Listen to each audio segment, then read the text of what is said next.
Hello students. आज English grammar में हमारी जो स्पेशल वीडियो है, एग्जाम स्पेशल वीडियो है, वो है आर्टिकल्स पे। इसमें हम आपको एक्सरसाइज एग्जाम्पल्स को बताएंगे, कैसे एक्सरसाइज एग्जाम में आती है और आपको कैसे उसको सोल्व करना है। तो चलिए स्टार्ट करते हैं आज की वीडियो आर्टिकल्स की, जिसमें आपको स्पेशल एग्जाम से रिलेटेड क्वेश्चंस बताए गए हैं, कैसे कैसे एग्जाम में क्वेश्चंस आते हैं और आपको कैसे सोल्व करने हैं। सबसे पहले है आर्टिकल्स की एक्सप्लेनेशन। इंग्लिश ग्रामर में तीन आर्टिकल्स होते हैं, ए, एन और द। ए और एन का जो यूज होता है, that depends upon the sound of words और लेटर्स। जैसी आवाज हमारी आती है वैसा ही हम उनका यूज करते हैं।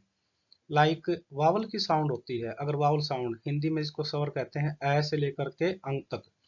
अगर इनकी आवाज आती है तो हम लगाते हैं एन आर्टिकल।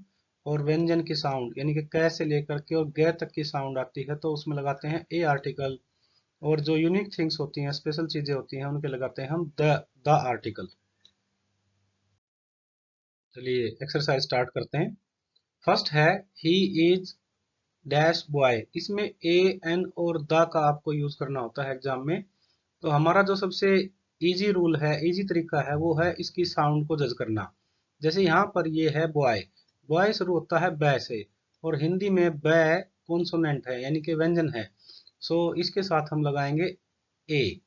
जहां पर हमारी ए से लेकर के अंग तक का साउंड आती है वहां पर हम लगाते हैं एन। और जहां पर कै से लेकर के गए तक आती है वहां पर लगाते हैं हम ए।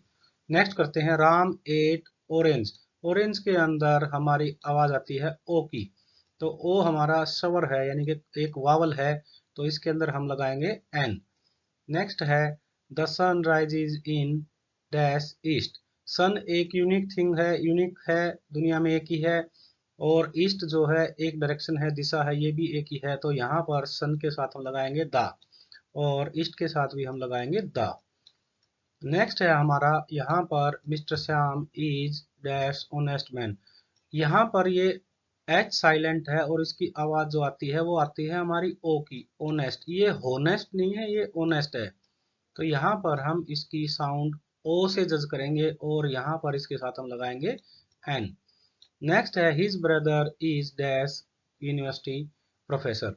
अब यहाँ देखें तो ये यू है, यू एक वॉवल होता है, लेकिन इसकी जो आवाज है वो हमारी ये की आती है। यह एक कॉन्सोनेंट है, एक व्यंजन है हिंदी में। सो यहाँ पर he is a university professor, a का यूज होगा क्योंकि इसकी आवाज व्यंजन की है, कॉन्सोनेंट की है।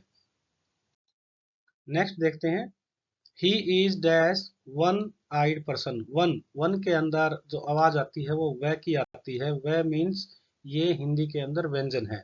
सो यहाँ पर जहाँ व्यंजन आते हैं वहां पर हम लगाते हैं ए।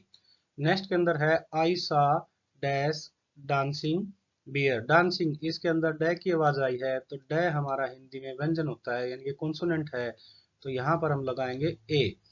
His father is dash MP. यहाँ पर एमपी है, एम को हम लिख के देखते हैं, यहाँ पर लिख के देखते हैं तो इसके अंदर हमारी आवाज आती है ए की। सो यहाँ पर यूज होगा हमारा N.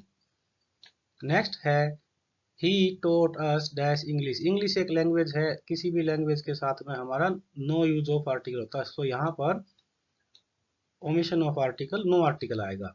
Italy is dash European country. अब देखो यहाँ पर ई और ई जो है ये साइलेंट है, ई की आवाज नहीं है, यहाँ पर भी यह की आवाज है, तो यह की आवाज आ गई, तो ये कॉन्सोनेंट है और कॉन्सोनेंट के साथ हम लगाते हैं ए। ये एग्जाम में इसी तरीके आते हैं जो आपको कंफ्यूज करते हैं। हम सोचते हैं कि ये वावल है और वावल के साथ हम एन लगा दें, लेकिन यहाँ पर ए आएगा बिकॉज इसकी जो साउंड है वो व्यंजन की है। नेक्स्ट है ink is dash useful article. Useful, यह, यूजफुल में आवाज आई हमारी यह की। अब देखें तो यहाँ पर ये वावल है लेकिन इसकी आवाज कॉन्सोनेंट की है, व्यंजन की आवाज है, तो यहाँ पर आएगा व्यंजन की आवाज के साथ ए।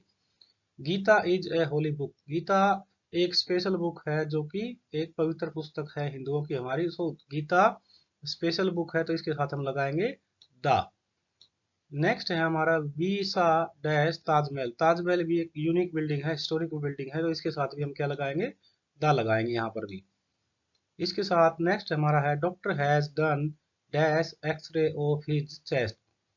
यहाँ पर एक्सरे, एक्स जो है वो हमारा कॉन्सोनेंट है इंग्लिश में, लेकिन इसको जब हम लिख के देखते हैं यहाँ पर, तो इसकी जो आवाज है वो हमारी वावल की आती है, ए की आवाज आती है। तो ए की आवाज के साथ हम लगाते हैं यहाँ पर एन। नेक्स्ट है हमारा इसमें ही is dash best boy of class. यहाँ पर बेस्ट है, ये एडजेक्टिव की थर्ड डिग्री है। जहां पर एडजेक्टिव की थर्ड डिग्री आ जाए वहां पर हमेशा द का यूज करना चाहिए। सो यहाँ पर लगेगा हमारा द। होपफुली आपको जो एग्जाम में जिस तरीके के आपके क्वेश्चंस आते हैं वो सभी यहाँ पर कवर हो गए हैं और आपको कंसेप्ट समझ में आ गया हो। आप इनको नोट कर लेना, एग्जाम में इसी तरीके के मिलेंगे आपको। So students, thank you very much. Please like and subscribe our channel and forward to it your friends. Thank you very much.